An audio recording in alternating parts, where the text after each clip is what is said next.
के अंदर अरविंद केजरीवाल जी के नेतृत्व में आम आदमी पार्टी की सरकार द्वारा लगातार दिल्ली के लोगों के लिए किए जा रहे कामों से प्रभावित होकर के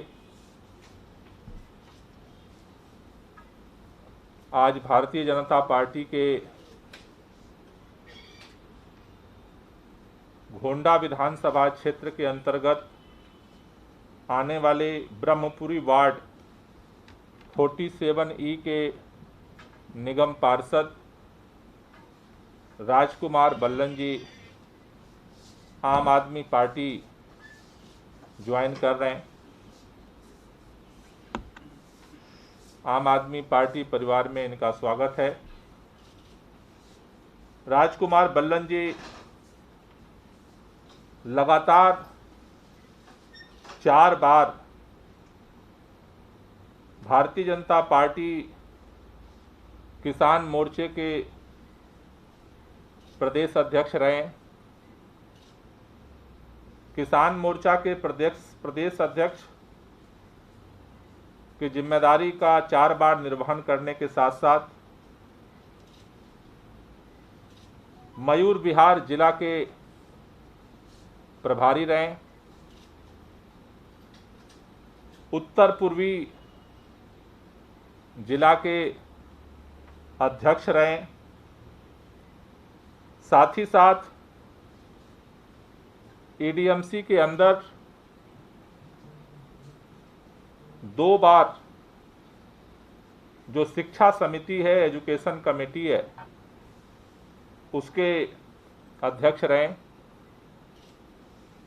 आज दिल्ली के अंदर जिस तरह से तमाम विपरीत परिस्थितियों के बावजूद सरकार काम कर रही है,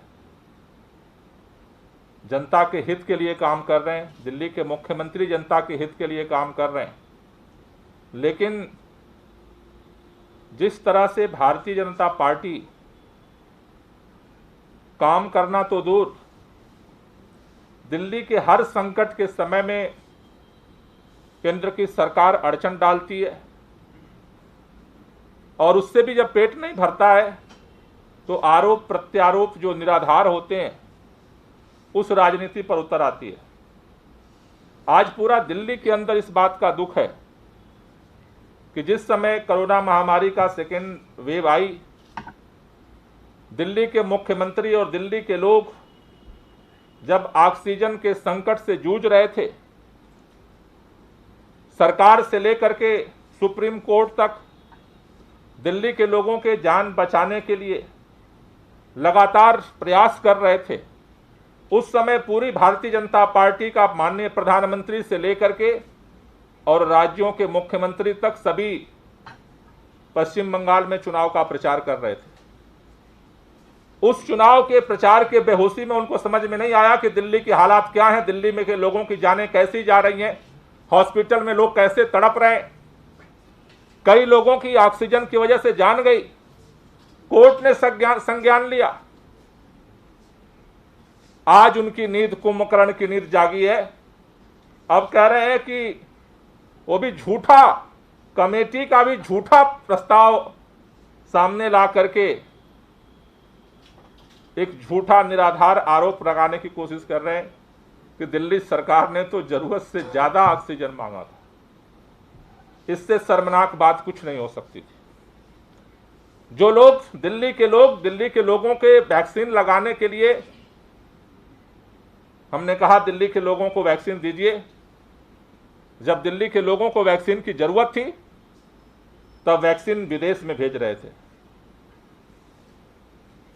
तो इस तरह से, जिस तरह से केंद्र सरकार की नीतियां और दिल्ली के अंदर एमसीडी की जो हालात हैं, आज ये जगजाहिर हो चुका है कि अगर दोबारा इनके हाथ में आया तो एमसीडी के ये पुर्जे को बेच देंगे। नीलामी की तैयारी हो रही है।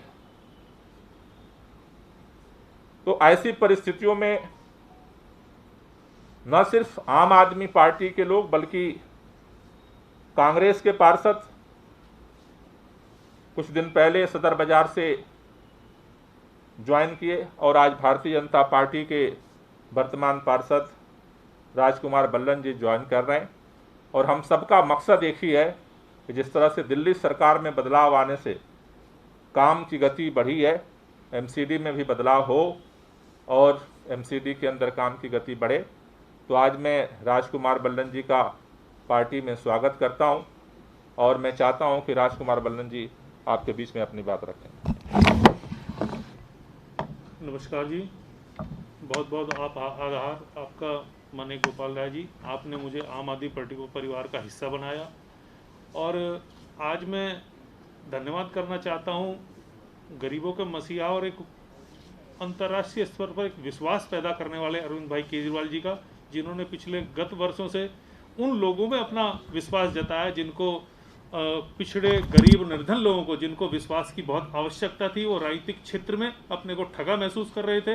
एक नया सूरज उदय होकर दिल्ली में जब आया तो भारतीय जनता पार्टी के कार्यकर्ता होने के साथ साथ भी उनकी कई बातों से हम उस समय भी प्रभावित थे। उस समय जब अन्ना आंदोलन पहला हुआ था तो कार्यकर्ता के नाते सर्वप्रथम वहाँ सफाई करवाने का काम भी हमने शुरू किया था। उसके बाद राजनीतिक व्यवस्था, राजनीतिक कार्यकर्ता जो रही होंगी, लेकिन एक बात की पीड़ा मुझे आज यहाँ लेकर आई है। मैं भारतीय जनता पार्टी का फाउंडर मेंबर हूँ 1980 से लेकर आज तक, लेकिन मैं उस भारतीय जनता पार्टी का सदस्य था जिसमें अटल बिहारी आडवाणी और मुरली मनोहर जैसे सैद्धांतिक लोग थे। जब कभी कांग्रेस सरकार में रहते हुए और वो विपक्ष में रहते हुए कोई विषय चाहे राष्ट्रीय स्तर का हो या अंतर्राष्ट्रीय स्तर का हो तो वो कह दिया करते थे जो निर्णय सरकार लेगी हम उसके साथ हैं। मैं इस भारतीय जनता पार्टी को नहीं देखना चाहता जिसमें हर चीज पर बार बार राज्य सरकारों को और विशेष रूप से जहां उनकी विचार की सरकार नहीं है उनका दोहन किया जा रहा है, उनको दबाया जा रहा है और तार्किक अतार्किक तरीके से उन सुविधाओं को देने से विलंब किया जा रहा है, जिससे कि दिल्ली की जनता को और उन राज्यों की सरकारों को जहां उनके मत की सरकार नहीं है, यह नैतिकता के आधार पर भी और उनके व्यक्तित्व के हिसाब से भी देश के प्रधानमंत्री को ना तो शोभा देता है, ना उनके व्यवहार से उनके स्तर का ये व्यवहार है। उनको चाहिए अपने सभी राज्यों को शिशु की भांति, प्रधानमंत्री का दायित्व ये बनता है कि सभी राज्यों को उसको कोविड काल के दौरान जिस तरह की घटिया राजनीति हुई उससे मेरा मन बहुत व्यथित हुआ। और आज आने से पहले 3 दिन पहले जब दिल्ली के शिक्षा मंत्री मनीष सिसोदिया जी ने जो स्पष्ट अखबारों में दिया है उसका को पढ़कर तो मन बहुत ही व्यथित हुआ। व्यथित ये हुआ कि जो कारण डोर टू डोर राशन योजना को रोकने के लगाए गए हैं उनके कुछ बचकानी हरकतें उनको समझ में नहीं आ रहा है कि उनका रीजन क्या है। एक ऐसी योजना जो गरीबों के लिए, विशेष रूप से जिस क्षेत्र से मैं आता हूँ यमुना पार से, वहाँ इस योजना का सबसे ज़्यादा लाभ मिलना है। मैं भारतीय जनता पार्टी का कार्यकर्ता होने के नाते मैंने वो युग देखा है अटल आडवाणी मुरली मनोहर जोशी का, लेकिन दिल्ली में मैंने जो युग देखा है केदारनाथ साहनी, मदनलाल खुराना, ओम प्रकाश कोहली जैसे ऐसे लोगों का जिनका नैतिक स्तर बहुत ऊंचा था। अपने विचार का समर्थन करते करते वो प्रति दूसरे विचार के लोगों का भी उतना ही सम्मान करते थे। उनका स्पष्ट मत था हम इस विचार से राष्ट्र को निर्माण कर रहे हैं, लेकिन दूसरे जो लोग कर रहे हैं वह भी राष्ट्र निर्माण कर रहे हैं। हमारे विचार अलग हो सकते हैं लेकिन सोच सबकी एक है। लेकिन आज जिस तरह बदले की भावना से राजनीति की जा रही है उस तरह से मैं वहाँ बहुत कुंठित और अपने को फंसा हुआ महसूस कर रहा था। मैं आज यहाँ बहुत दुखी मन से भारतीय जनता पार्टी छोड़कर इस नाते के एक ऐसे व्यक्ति के साथ जुड़ने की तरफ आगे बढ़ा हूँ जो गरीबों के लिए, निसहायों के लिए, उनके लिए एक विश्वास का काम कर रहा है। मैं इस मंच से आम आदमी परिवार को यह विश्वास दिलाना चाहता हूं, नेतृत्व को, एक कार्यकर्ता के नाते जो योजना पार्टी की होंगी उनके लिए मैं एक अच्छा कार्यकर्ता बनकर दिखाऊंगा। और मैं विचार मेरा बदला इसलिए कि वहां मुझे सांस इसलिए घुटने लगा था कि वैचारिकता के साथ साथ जब दूसरे विचार का दमन कर दिया जाए तो उस विचार को मैं विचार नहीं बोलता। लोकतंत्र के की आड़ में छुपी हुई तानाशाही की बू मुझे आने लगी थी। इस नाते आज मैं यहाँ हूँ। ये मुझे इस बात की खुशी भी हो रही है कि मुझे परिवार का हिस्सा बना लिया गया है, लेकिन कहीं ना कहीं उस परिवार को जहाँ मैंने 35 साल दिए हैं उसकी पीड़ा भी मैं साथ लेकर आ रहा हूँ। लेकिन मैं आपको भरोसा दिलाता हूँ गोपाल राय जी, आपके सिपाही के नाते मैं जिस योजना से अरविंद भाई की योजना दिल्ली के लोगों के लिए है, मैं सिपाही की तरह काम करूँगा और एक अच्छा सिपाही बन के कोशिश करूँगा कि आप सबका हृदय जीत कर और लोगों के लिए वो कार्य कर सकूँ जो भावना पार्टी के कार्यकर्ता से होती है, मैं पूरी करने की कोशिश करूँगा। पुनः विशेष रूप से मैं धन्यवाद करूँगा आपका कि आपने मुझे आज भाजपा परिवार से यहाँ लाकर वो जो सम्मान दिया है उसके लिए मेरे पास कोई शब्द नहीं है। विशेष रूप से रोमी भाटी और सिद्धत जी जो सेतु का काम किया उनका भी मैं आभार व्यक्त करता हूँ कि मुझे मौका दिया कि मुझे एक ऐसी विचारधारा है जो दिल्ली में लोगों के हृदय तक पहुंच रही है। इन्हीं शब्दों के साथ मैं आपका बहुत बहुत पुनः आभार व्यक्त करता हूं। कोई क्वेश्चन है तो ले लीजिए फिर। सर इसके अलावा सवाल है दो मुद्दे जिनका पहले जिक्र आपने ही- इसको कर लो फिर आते हैं इस पर। कोई क्वेश्चन है? हाँ बोलिए। हाँ पंकज जी। जी सर, एक ऑक्सीजन की बात आपने की शुरुआत में, क्या दिल्ली सरकार के जो बाकी अस्पताल है उनसे कोई डेटा मांगा गया था इस कमेटी के द्वारा, या इस कमेटी से जुड़े हुए लोगों ने संपर्क किया था सरकार से कि हमें इन अस्पतालों का डेटा चाहिए, कितनी यहाँ मांग है, कितने बेड हैं और कितने एक्टिव केस हैं और कितनी ऑक्सीजन की जरूरत है? देखिए, ये जो कमेटी थी उसमें दिल्ली सरकार के भी लोग थे। उनकी जब कोई राय और उनकी चीज़ों को कोई महत्व ही नहीं दिया गया तो मांगेंगे वो किससे? ये तो एक तरफा मनगढ़ंत रिपोर्ट तैयार की गई। तो आपको लगता है कि जो स्थिति दिल्ली में बनी हुई थी उस वक्त, जो मांग की जा रही थी, बड़े बड़े अस्पतालों से SOS कॉल आ रहे थे, उस आधार पे जिन 4 अस्पतालों को चुना गया है वो तो कुछ भी नहीं है? देखिए, जो मौत का मंजर लोगों ने अपनी आंखों से देखा वो कोई छुपी बात नहीं है। पूरे कोरोना काल में हुआ क्या है वो कोई ऐसी बात नहीं थी, फाइलों की बात नहीं थी। उस समय एक एक आदमी अपने ऑक्सीजन के लिए तड़प रहा था और दिल्ली सरकार और दिल्ली के मुख्यमंत्री अरविंद केजरीवाल 24 घंटे उसके लिए जूझ रहे थे।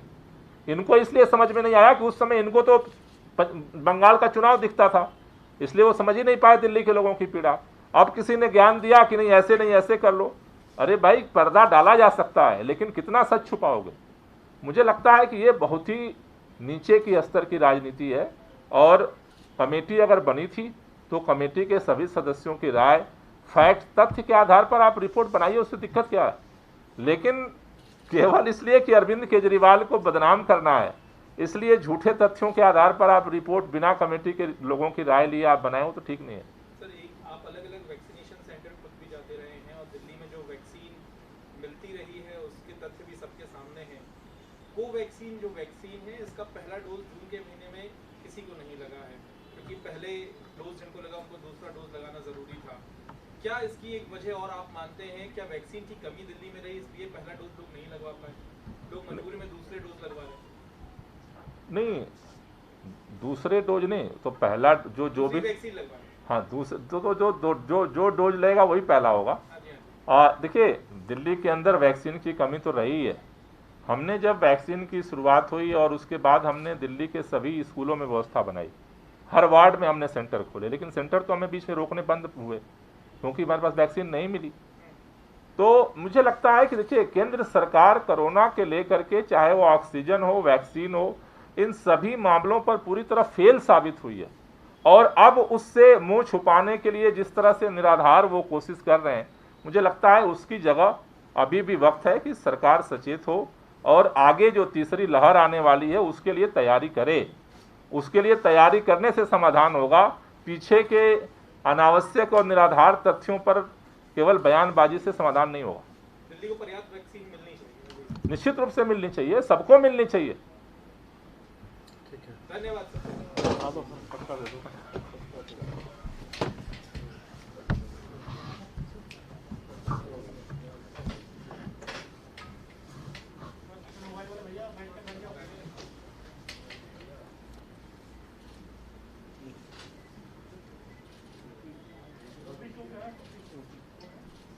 भाई टोपी पहना दो। आप ही पहना दो तो जरूरी है।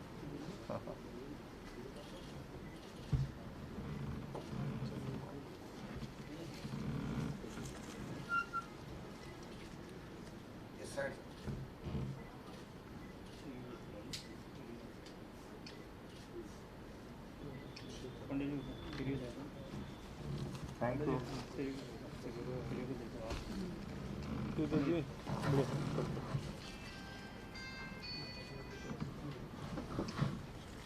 शुक्रिया।